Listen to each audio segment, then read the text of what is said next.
Olá, meus amores e minhas amoras, tudo bem com vocês? Hoje o nosso tema de redação e atualidades é sobre cyberguerra. A internet será o fronte de batalhas no futuro?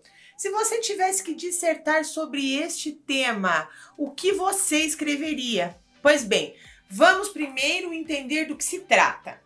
A chamada cyberguerra ou guerra fria digital caracteriza-se por ser uma modalidade de guerra que não utiliza armas físicas, mas utiliza meios eletrônicos e informacionais no chamado cyberespaço.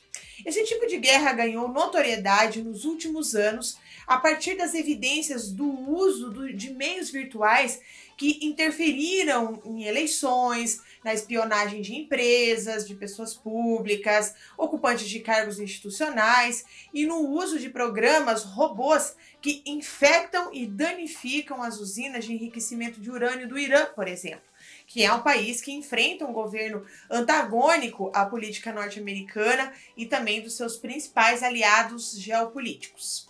Nessa guerra cibernética, não se usam armas físicas, como eu falei, mas ela acontece no campo cibernético. Como assim, prof? Bom, eles usam vírus, hackers sofisticados que entram nas redes digitais do inimigo para anular e eventualmente danificar os sistemas informáticos. Os principais objetivos são geralmente os bancos, os sistemas financeiros ou também os sistemas militares e todo o sistema de comunicação. Os combatentes dessa guerra são especialistas em informática e telecomunicações. Beleza, então agora isso que já é para você se contextualizar. Para você chegar bem numa redação, você precisa saber de alguns acontecimentos que aconteceram em torno disso. E a gente vai citar mais recentemente o Fórum Econômico Mundial, agora de 2020. A inovação e as novas tecnologias, inclusive, marcaram a abertura de edição de 2020. Falaram sobre o futuro da indústria da computação, da computação quântica, o mercado financeiro, a inteligência artificial, foram alguns dos temas debatidos. Uma outra citação que você pode fazer e pode ser usada é a trégua assinada entre os Estados Unidos e a China em janeiro de 2020, depois de mais de 2 anos de guerra comercial.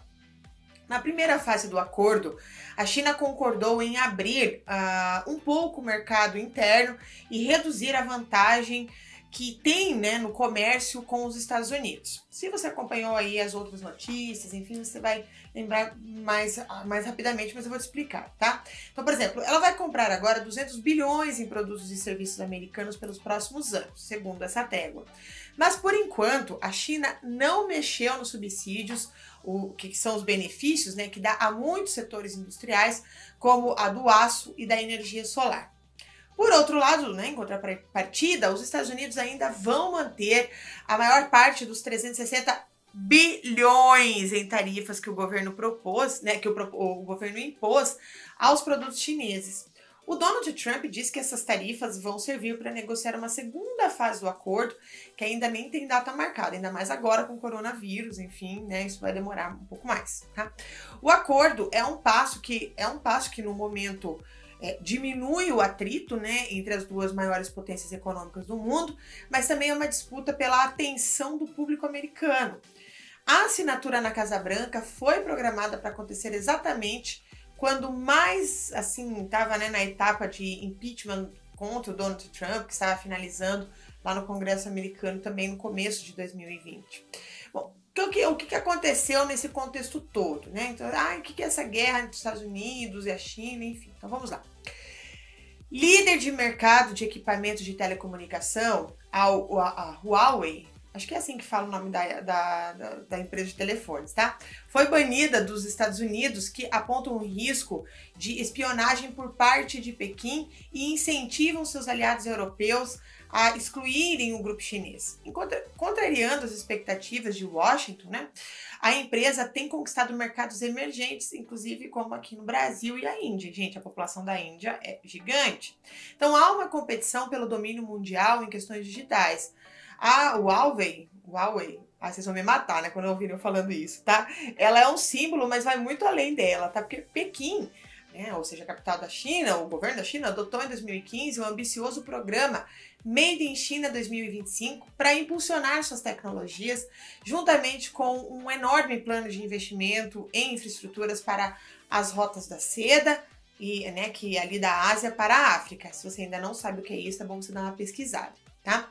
Bom, isso pode levar muitos países em desenvolvimento a recorrerem à China para construir as suas redes de telecomunicações, as estações de transmissões aí também, data centers, sistemas de TI, de governo, enfim. Então, o crescimento das empresas chinesas na Ásia, na África e na América Latina também está expandindo a sua coleção, vamos dizer assim, de dados diversificados adequados para alimentar as suas tecnologias de inteligência artificial.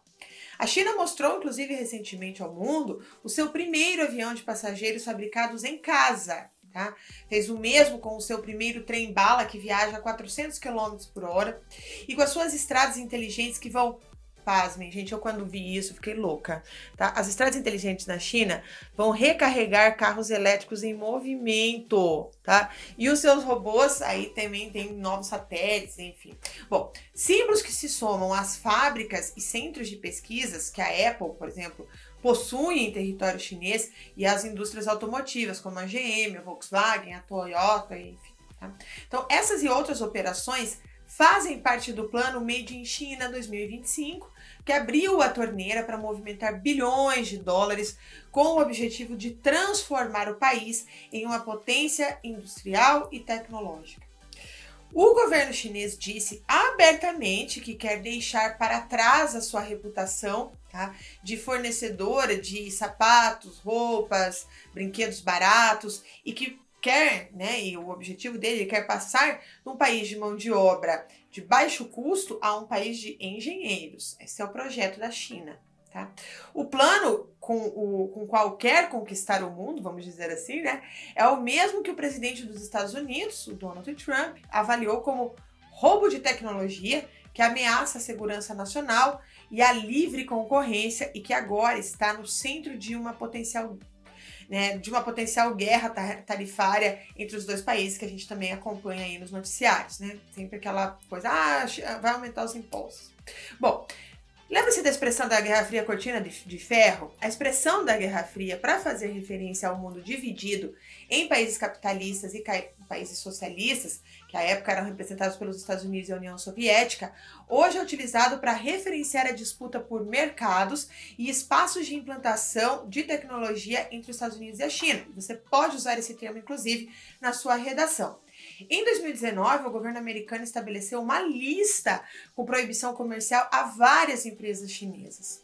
Além do 5G, né, as gigantes chinesas da internet, como a Baidu, Alibaba e Tencent, foram impulsionadas por Pequim, inclusive, e estão desenvolvendo plataformas de inteligência artificial, carros autônomos, objetos conectados distintos daqueles desenvolvidos pelo Vale do Silício, como a Google ou a Amazon. Tá?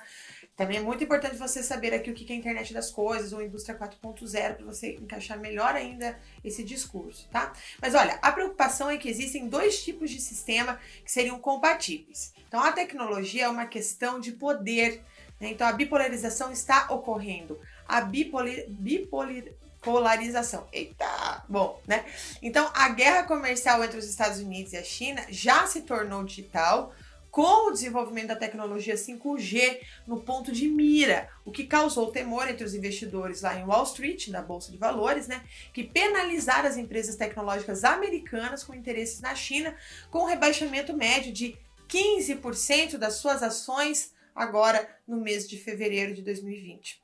O Fundo Monetário Internacional, o FMI, e a Organização para a Cooperação e Desenvolvimento Econômico, a OCDE, e até mesmo os serviços econômicos da ONU coincidem em afirmar que a guerra comercial entre as duas maiores economias do mundo, lembrando que os Estados Unidos é a primeira economia, China é a segunda, tá?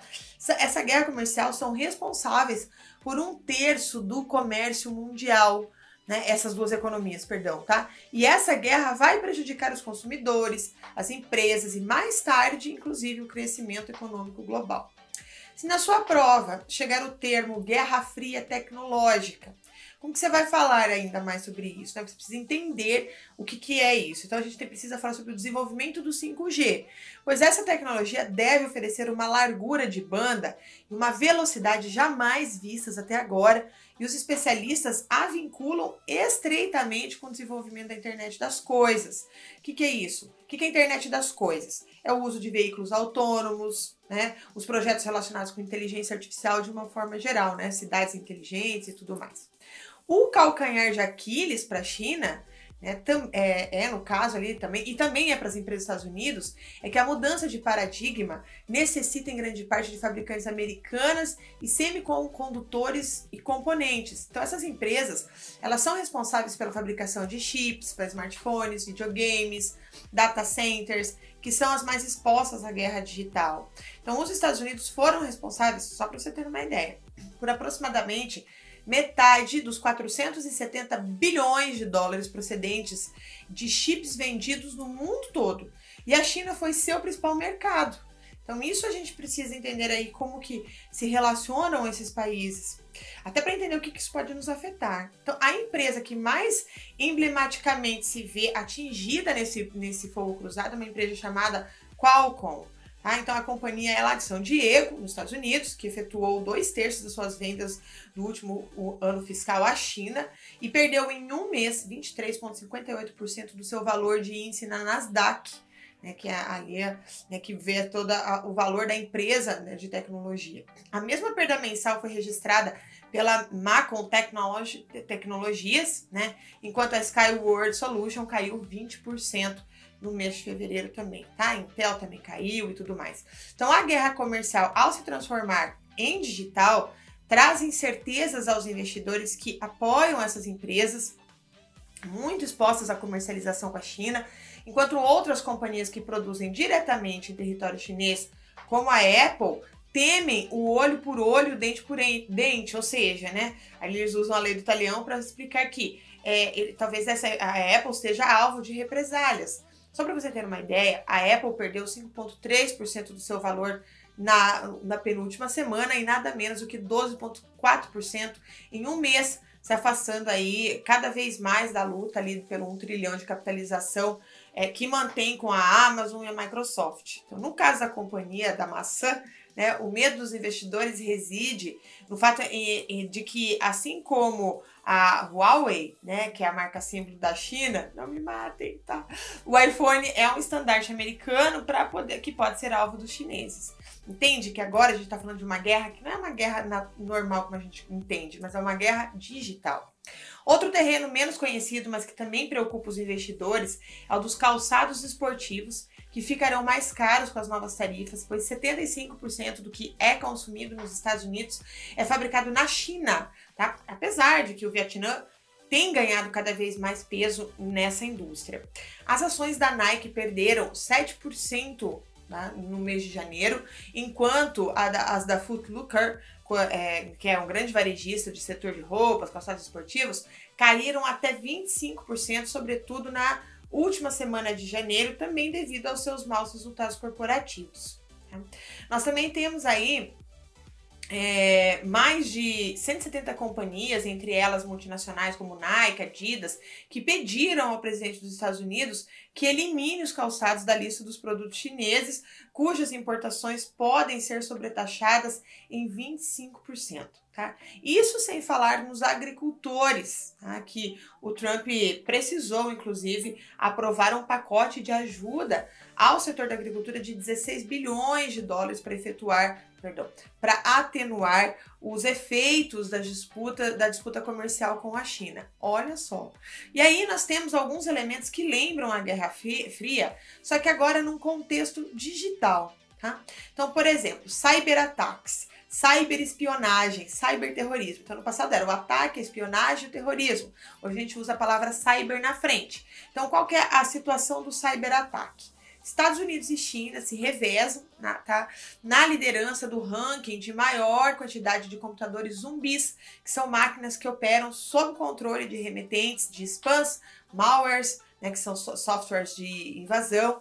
E somente no primeiro trimestre de 2019 foram identificados 12 milhões de novos endereços de IPIs zumbis no mundo, correspondendo a um aumento de mais de 50% em relação ao último trimestre de 2018.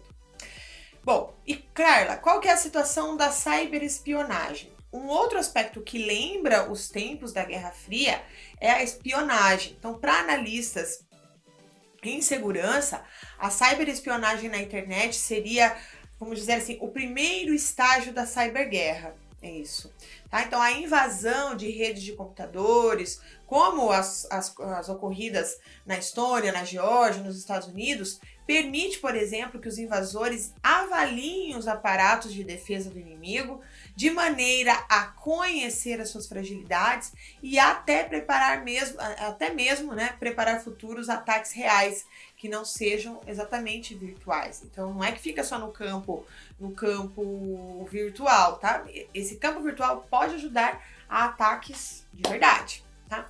Qual que é a situação do ciberterrorismo? Os terroristas usam computadores para divulgar material de propaganda, recrutar voluntários, treinar soldados ou militares, manter uma comunicação aí, recolher informações sobre alvos e preparar explosões. No entanto, não existe nenhum registro confirmado, tá? Não tô falando que não existe, mas confirmado, de cyberataque cometido por extremistas, tá?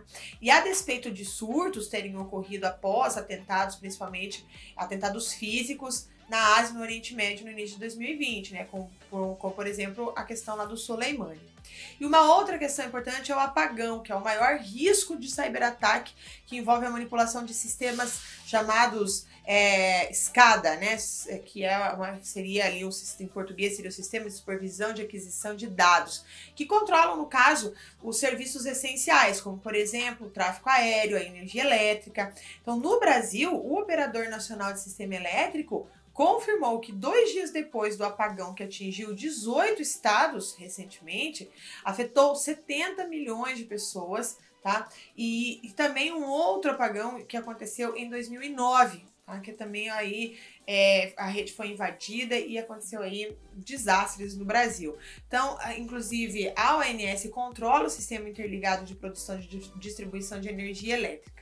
Bom, essas são algumas coisas que você pode falar aí na sua redação. Mas se você prefere usar livros nas suas citações, do seu desenvolvimento, é claro que eu tenho um livro para te indicar. Eu estou falando do livro Cyberwar, que significa cyberguerra em português. Não tem uma edição aqui no Brasil ainda em português. Ele foi publicado em 2010 e o americano Richard Clarke, que é especialista em segurança, trabalhou na Casa Branca durante 30 anos, compara a Guerra Fria, que é o conflito silencioso que envolveu os Estados Unidos e a União Soviética entre as décadas de 1940 a 1980, à atual cyberguerra.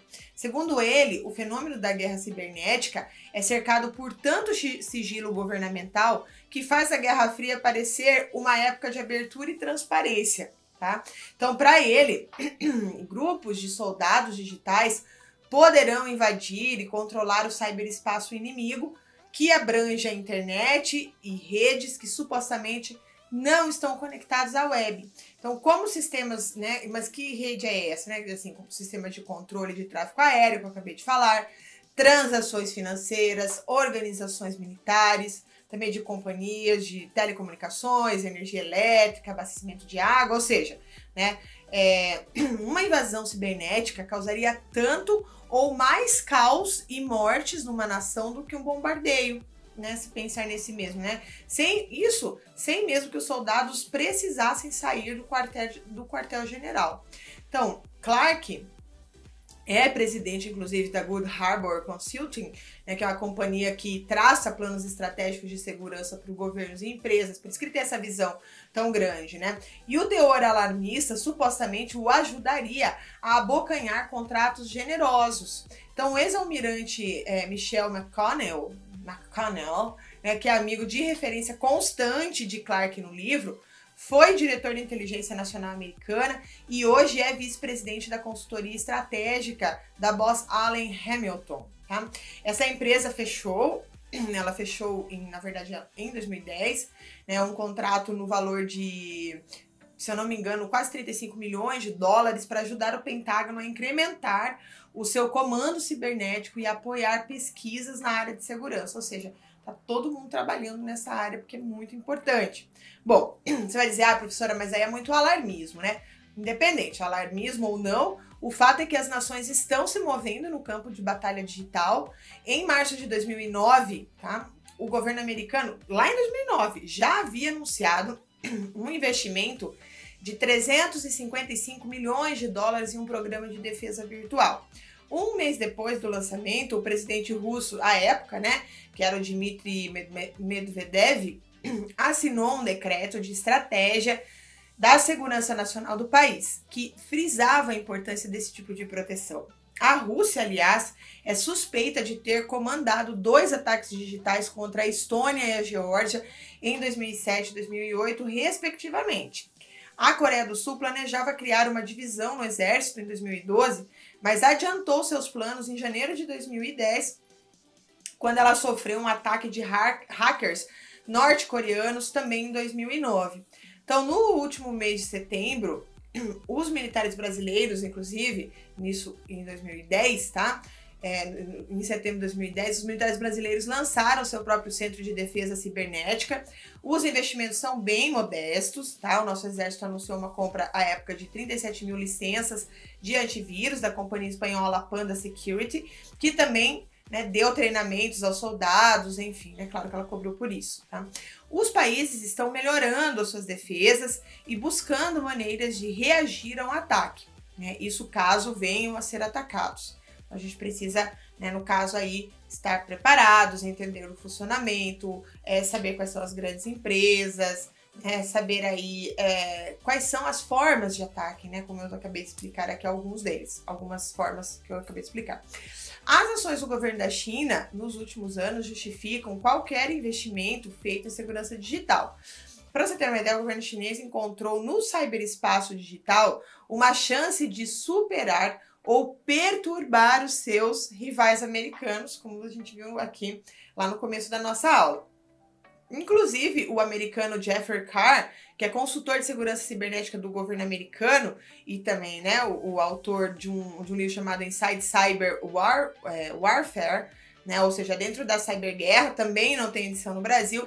Nesse livro ele afirmou que qualquer país desenvolvido ou em desenvolvimento é vulnerável às armas digitais por causa da nossa dependência do mundo conectado.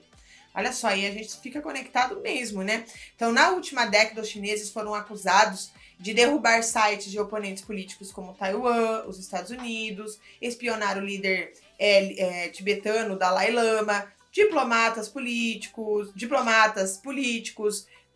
e líderes de direitos humanos no mundo, além de roubar informações sigilosas do governo americano, tá? Que também tem aí, não é só o governo americano que rouba informações, não, tá? Então, um dos cerca de 250 mil telegramas diplomáticos divulgados pelo site Wikileaks confirmou que o governo chinês patrocinava ataques de hackers no mundo desde 2002. Você deve estar perguntando aí, certo? Mas e como que rola a ciberguerra e a legislação? Então, oficialmente, ainda não dá para saber o que define um ataque cibernético como parte de uma guerra, tá? Então, ainda não há uma legislação internacional que una todos os países e defina quando armas digitais possam ser usadas. Todas as leis de guerra precisarão ser revistas com essa nova realidade. Então, é proibido realizar qualquer ação militar, por exemplo, no hospital, né? Assim como é proibido bombardeá-lo. Mas nenhuma lei prevê que um hacker não possa fazer isso de maneira virtual, desativando equipamentos de respiração lá dentro, caso, né, eles obedeçam um comando de rede. Não sei, né? Claro que tô colocando aí uma hipótese gigante aí, bem difícil de acontecer, mas enfim. Alguns conceitos jurídicos de guerra já vêm sendo revistos e analisados no Centro Cooperativo de Excelência de Defesa Cibernética, né? Da OTAN, né, a Organização do Atlântico Norte, lá na Estônia. E eles falam assim, olha, nós estamos de guerra, quando nós falamos de guerra, toda vez que há um envolvimento militar em resposta a um ataque armado. Então, um incidente cibernético teria que ter consequências similares ou comparáveis, como tanques atravessando fronteira. Então, a gente ainda está nessa coisa de conceitos antigos com realidade nova. Então, os países devem aprimorar e repensar as suas leis nacionais de crimes e conflitos antes de partir para uma discussão internacional, né? Então, algo que não é consenso entre os expoentes dessa discussão, inclusive. Então, os tratados internacionais são instrumentos inúteis até podermos atribuir ataques cibernéticos aos seus responsáveis. Por isso chegou, né, evidentemente, a hora dos governantes pensarem sobre as suas capacidades nesse campo, sejam elas defensivas, sejam elas ofensivas e tudo mais, né? Do ponto de vista tecnológico, não é uma questão de se, mas quando essa batalha digital irá acontecer. Que ela vai acontecer é evidente. Então a ação não é simples, já que medidas de segurança são constantemente superadas pela inteligência a favor da guerra tecnológica. Então fica fácil entender o esquema quando nós acompanhamos algo cotidiano, por exemplo, né? Então, assim como, por exemplo, o sistema, o lançamento de um celular, né? Ou um sistema operacional, cujas falhas são descobertas por hackers na semana seguinte. A China e o Wikileaks mostraram que esse tipo de ataque depende basicamente de tempo e vontade e dinheiro para fazê-lo. Tá? No Brasil, depois de denúncia de Snowden, né, sobre a vulnerabilidade dos brasileiros, a espionagens feitas pela inteligência dos Estados Unidos, não é só a China não, tá? Inclusive invadindo contas de e-mail da ex-presidente Dilma Rousseff, da Petrobras. Depois de tudo isso foi criado o Marco Civil da Internet, né, a Lei 12.945 de 2014, que foi sancionada em 23 de abril de 2014, que você também pode citar. Essa lei é incisiva no que diz respeito à preservação da privacidade dos dados, né, dos usuários, da proteção da privacidade dos indivíduos e tudo mais, né? Então, é uma lei importante que você estude, mas se você não sabe nada sobre ela, eu vou te falar alguma coisa. Lá no artigo 7º dessa lei, diz que o acesso à internet é essencial ao exercício da cidadania e ao usuário são assegurados os seguintes direitos: a inviolabilidade da intimidade, da vida privada, a sua proteção, indenização pelo dano material ou moral decorrente da sua violação. Também a inviolabilidade e sigilo de fluxo de suas informações pela internet, salvo por ordem judicial na forma de lei. Também a inviolabilidade e sigilo das suas comunicações privadas armazenadas, salvo por ordem judicial. Também o consentimento expresso sobre coleta, uso, armazenamento, tratamento de dados, que deverá ocorrer de forma destacada nas demais cláusulas contratuais. Também tem a exceção definitiva dos dados pessoais a exclusão definitiva dos dados pessoais que tiver fornecido a determinada aplicação de internet, o seu requerimento ou ao término de relação entre as partes, ressalvadas as hipóteses de guarda obrigatória de registros, tá, que são previstos em lei.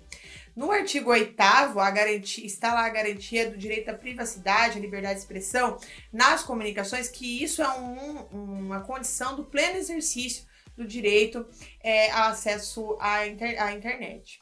Mas se você prefere uma alusão histórica na sua redação, você pode dizer que esse tipo de guerra já foi testado outras vezes. Em 1999, na Guerra do Kosovo, onde hackers atacaram até porta-aviões norte-americanos. Talvez o mais conhecido foi o ataque à Estônia, no dia 26 de abril de 2007. O país se gabava de possuir quase todos os serviços do país informatizados, digitalizados, aquela coisa toda, né? E um pequeno incidente da derrubada da estátua de um soldado russo, que é símbolo da conquista russa na última guerra por civis da Estônia, serviu de motivo para a Rússia dirigir um ataque cibernético que paralisou praticamente todo o país. Os transportes, a comunicação, os serviços bancários, né, serviço de luz, de água, enfim. E nos dias seguintes apareceram os sites do parlamento, das universidades, dos principais jornais, enfim. Então as intervenções vinham de 10.000 computadores distribuídos em várias partes do mundo. E o chefe da Estônia declarou acertadamente, né? Nós vivíamos no futuro. Bancos online, notícias online, textos online, shopping online. A total digitalização fez tudo mais rápido e mais fácil, mas também criou a possibilidade, em segundos, de nos fazer regredir séculos. Sensacional, né, a frase? Então, ao longo dos últimos anos, casos relacionados à espionagem têm se tornado frequentes, como o célebre caso de Snowden, né, o nome do ex-técnico da CIA, Edward Snowden, que denunciou o sistema de vigilância de espionagem internacional das agências de inteligência dos Estados Unidos. Tá? Então essas são algumas. A gente poderia falar outras aqui, tá? Outras questões, mas agora eu quero ir direto para a redação. Tá? Então o que você colocaria na introdução da sua redação? Você poderia dizer assim: na Guerra Fria, conflitos nacionalistas, ataques terroristas, paranoias sobre o fim do mundo e técnicas de espionagem moldaram o século XX, envolvendo praticamente todos os países. Você está contextualizando. Tá? Agora você vai falar o contexto efetivo. A era da ciberguerra parece estar indo além de ameaças políticas do ciberespaço. De algum modo, questões de segurança na rede definem cada vez mais os rumos da sociedade contemporânea. Você aplicou a sua tese, tá? E confirma, a ciberguerra consiste basicamente no uso de ataques digitais às estruturas estratégicas ou táticas de um alvo para fins de espionagem ou sabotagem. Você conceituou. E aí você vai lá no seu primeiro argumento. 30 anos após a queda do Muro de Berlim, o fim da Guerra Fria, delineia-se um novo cenário de tensão geopolítica no qual conceitos como ciberespionagem, ciberterrorismo e ciberguerra são cada vez mais usados para descrever as relações entre países antagônicos. A diferença é que, enquanto na Guerra Fria a corrida armamentista deixou o mundo em alerta para riscos de uma hecatombe nuclear, agora as armas são softwares e programas robôs que invadem sistemas eletrônicos de comunicação, defesa e infraestrutura. Com o mundo interligado por redes de computadores responsáveis pelo controle de setores como administração, finanças e serviços, uma pane provocada por um cyberataque poderia causar prejuízos materiais e até mortes no mundo real. O processo de modernização tem por característica a conjunção entre guerra, ciência e tecnologia, e que a incorporação da cibernética à guerra é representativa disso. Feito isso, você chega para o seu argumento 2, tá? Que você pode dizer que a consolidação da tecnologia digital possibilitou a criação de um novo plano de relacionamento. Estou mostrando a parte positiva. Plano de relacionamento entre pessoas, organizações, empresas, corporações, países, entidades, né, supranacionais. Se isso permite avançar rapidamente em um número, em áreas, né, em vários números de áreas, como ciência, entretenimento, educação, etc., também tem seu lado preocupante, pois as novas ferramentas também são usadas à margem da lei. Estão aí os cyberataques, a obra dos hackers individuais, grupos militantes e também de governos. As informações são de que 6 países alcançaram nível tecnológicos para promover: Estados Unidos, China, Rússia, Israel, Reino Unido e França, os quais se poderia juntar ao Irã. Então, ataques cibernéticos podem ser alvo, né, podem ter como alvo os sistemas de controle de companhias de energia, como petróleo, gás e eletricidade, e com isso paralisar componentes cruciais da infraestrutura de um país, com potencial de causar um caos social. É só imaginar uma metrópole sem luz, força, gasolina e gás. E aí você pode concluir com a seguinte ideia: que a dimensão digital é o espaço da liberdade de expressão e da iniciativa individual ou coletiva, desde que não seja utilizada para ameaçar quem quer que seja. É algo que o Brasil deve dar atenção diante das dimensões da sua economia e, a curto prazo, de múltiplos eventos que ainda podem ser realizados aqui.